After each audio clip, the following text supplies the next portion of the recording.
Hallo meine lieben Freunde, schön, dass ihr wieder alle dabei seid. Und auch in diesem Video geht es wieder um einen Cold Case. Und diesmal aus dem Jahr 2012. Zugetragen hat sich die Tat am 5. April 2012. Der Tatort ist unbekannt und das Opfer ist der damals 28-jährige Rezat Özdemir. Dargestellt wurde der Fall in der Aktenzeichen Y-Sendung vom 9. August 2017. Rezat war ein Mann mit einem Doppelleben, so kann man es sagen. Auf der einen Seite war er ein liebevoller Familienvater, er war verheiratet und hatte 2 Söhne. Und mit seiner Familie lebt er seit einigen Jahren in der Ulanstraße 2 in Velbert in Nordrhein-Westfalen. Gearbeitet hat er als Aushilfe in einer Metallschleiferei in Heidingenhaus. Ich vermute mal, dass es in der Weilenburgstraße 14 in Heidingenhaus war. Dort gibt es nämlich eine entsprechende Metallschleiferei und in dieser sind auch hauptsächlich, würde ich mal sagen, türkische Mitarbeiter beschäftigt und das spielt halt auch nochmal eine entsprechende Rolle. Das Geld, welches er dann mit dieser Arbeit verdient, reicht gerade für den Lebensunterhalt der Familie aus. Also man kann gerade darüber den Lebensunterhalt bestreiten. Und die Familie lebt auch in recht kleinen Verhältnissen. Allerdings hat er noch eine weitere Einnahmequelle. Und zwar betreibt er Kreditgeschäfte, von denen seine Frau nichts ahnt. Er verleiht das Geld meistens an Bekannte und dafür verlangt er hohe Zinsen. 10-20% jeden Monat. Das sind natürlich sehr hohe Zinsen, um nicht zu sagen Wucherzinsen, wenn man bedenkt, welche Zinsen man bei einer Bank zu zahlen hat. Und seine Kunden dürften dann wohl Personen sein, die bei einer Bank keinen Kredit bekommen können und von daher schon mal finanziell sehr schlecht dastehen. Und das Geschäft mit diesem Personenkreis, also damit meine ich Personen, die dann dementsprechend finanziell schlecht dastehen, normalerweise keinen Kredit bekommen und dann noch so hohe Zinsen zahlen müssen, das birgt natürlich gewisse Risiken. Um diese Kreditgeschäfte betreiben zu können, hat er selber eigene Kredite laufen, vermutlich auch bei Privatpersonen, was sein Risiko natürlich noch einmal erhöht. Denn wenn seine Kunden nicht zahlen, wird er auch seine Kredite nicht bezahlen können, die wahrscheinlich auch mit einem sehr hohen Kreditsatz oder Zinssatz besser gesagt belastet sind. Die Geschäfte von Rezat hatten sich in seiner Firma und im Bekanntenkreis herumgesprochen. Wer sonst noch von seinen Geschäften wusste, ist unbekannt. Im März 2012 kommt es dann zu Ereignissen, die vermutlich mit dem späteren Verbrechen zu tun haben. In der filmischen Darstellung hört seine Frau ein Telefonat mit. Und da geht es darum, dass jemand im Moment nicht zurückzahlen kann. Und Rezat selber dadurch Probleme bekommt, weil er muss auch zurückzahlen. Und dann wird am Telefon vereinbart, dass die andere Person nächsten Monat 24.000 € zurückzahlen muss oder zahlen muss, besser gesagt. Seine Frau ist erschreckt über die Summe, über die gerade gesprochen wird. Sie stellt ihn daraufhin zur Rede. Erst beschwichtigt er sie etwas und sagt, dass man sich im Bekanntenkreis nur gegenseitig hilft. Eben Leute, die keinen Kredit bekommen. Sie bohrt aber weiter und fragt, warum der Mann dann 24.000 € zurückzahlen muss.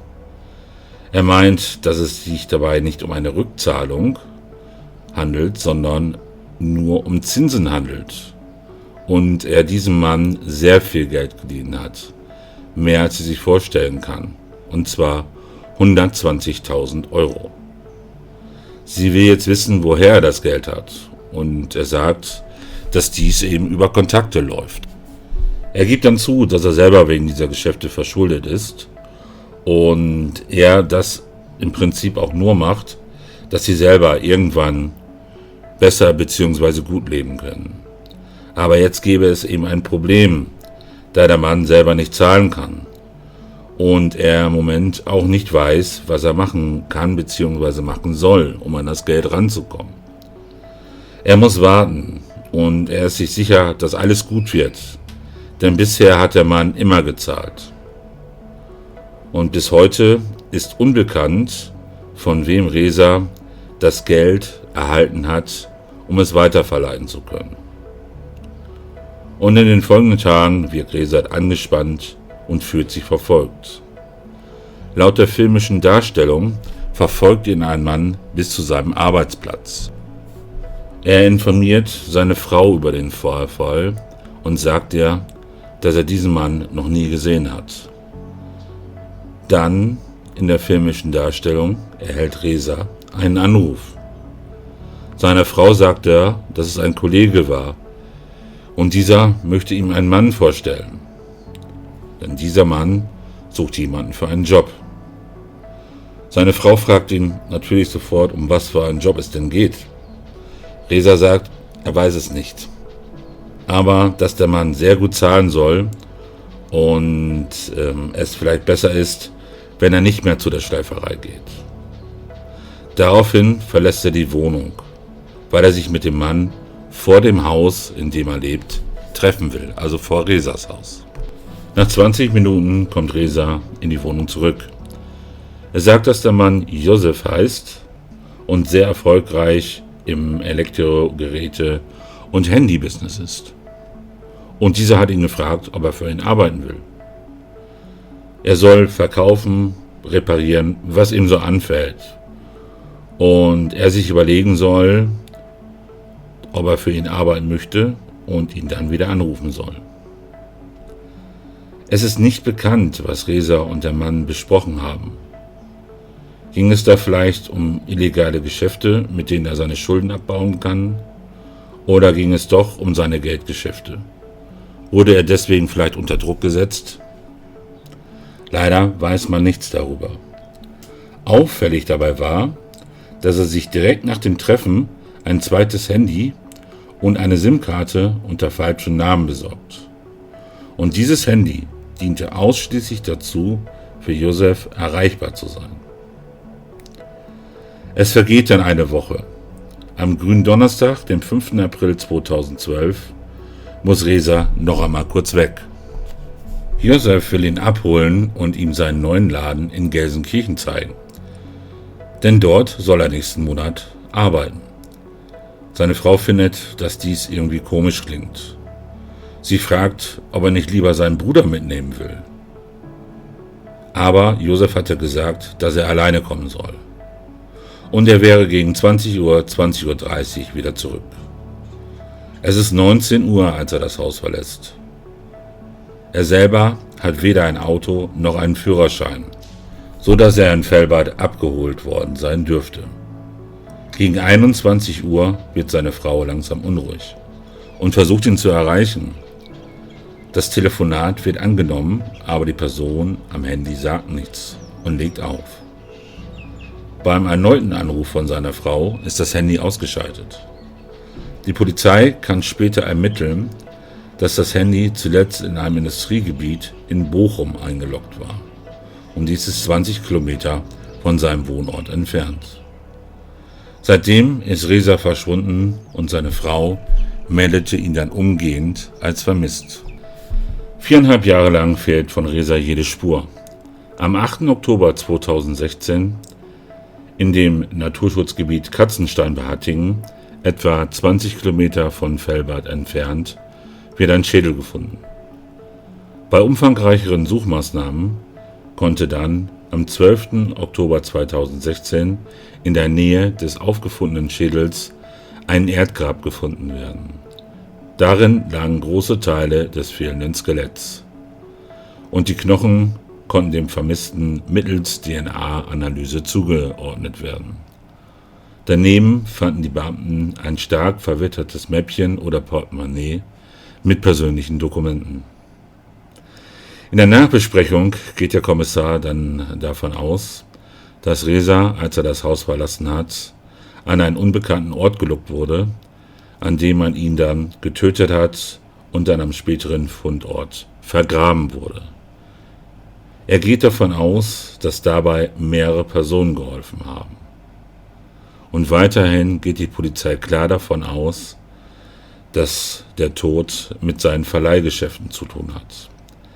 Es gibt die Theorie, dass Reza selber seinen Verpflichtungen nicht mehr nachkommen konnte und zum anderen, dass er in kriminelle Machenschaften verstrickt war und sich selber so in große Gefahr gebracht hat.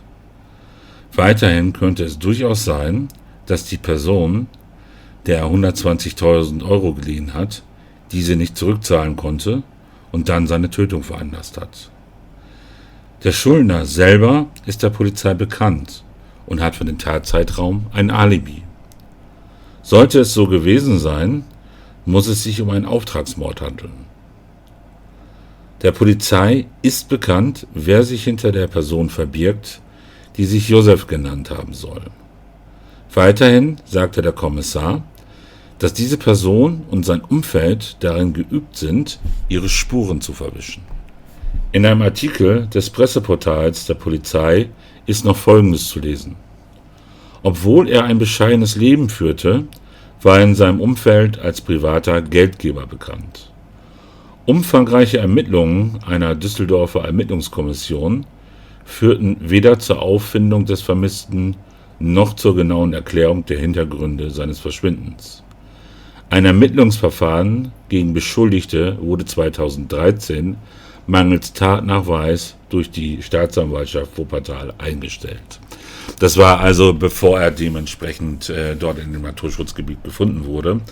Und damals hat man dann wohl schon Tatverdächtige gehabt, die aber dementsprechend auch nicht der Tat überführt werden konnten. Und das ähnelt sehr dem Fall von Süleyman Duman. Das ist das Video davor. Auch da ging es um Geld. Süleyman hatte Geld gewonnen und wurde anscheinend von Bekannten getötet, damit diese an dieses Geld kamen. Auch dort hat man relativ schnell herausgefunden, wer es wohl sein könnte, aber auch dort konnte man nichts beweisen. Und hier scheint es sehr, sehr ähnlich zu sein. Also man konnte, wenn man sich diese Sendung jetzt angeguckt hat bei Aktenzeichen, schon sehen, dass der Kriminalkommissar einfach innerlich ziemlich sauer darüber war, dass man im Prinzip weiß, welche Richtung es geht, wer es denn wo jetzt gewesen sein könnte oder wer tatbeteiligt ist, aber man einfach keine Mittel hat, um es diesen Männern nachzuweisen. Ja, leider ist es dann wohl so, dass in den Bereichen dann die Leute auch sehr, sehr fest zusammenhalten und es schwer ist, da durchzudringen, dass da irgendjemand redet und hilft dann, solche Taten aufzuklären. Und dann habe ich mich nochmal ein bisschen umgeschaut, ob in türkischen Zeitungen etwas zu dem Fall berichtet wurde. Weil es sind ja immerhin türkische Staatsbürger und da wird dann halt doch schon mal darüber berichtet, wenn denen etwas im Ausland passiert ist. Und dann habe ich in einem Zeitungsartikel etwas gefunden, was mich dann so richtig sauer gemacht hat, muss ich ganz ehrlich sagen. Die Zeitung heißt Daily Sabah und ich weiß ja, dass ich auch einige türkische Zuschauer hier in der Community habe, beziehungsweise auch Abonnenten und die diesen Fall mit Sicherheit auch sehen werden. Und da möchte ich euch jetzt gleich, nachdem ich einmal kurz für die anderen diese Zeitung vorgestellt habe, etwas vorlesen und da würde ich von euch ganz gerne mal die Meinung dazu wissen, was ihr davon haltet. Also diese Daily Sabah, das heißt der tägliche Morgen, wird in Wikipedia wie folgt dargestellt. Das ist die jüngste und derzeit größte englischsprachige Tageszeitung in der Türkei. Sie gilt ebenso wie alle im Besitz der Kadık Holding befindlichen Medien als eng verbunden mit Staatspräsident Recep Tayyip Erdogan und der Partei für Gerechtigkeit und Aufschwung, AKP, und wird von ausländischen Medien in diesem Zusammenhang rezipiert. Im Titelkopf trägt sie das Motto Local Perspective, Global Vision, also lokale Perspektive, globale Vision.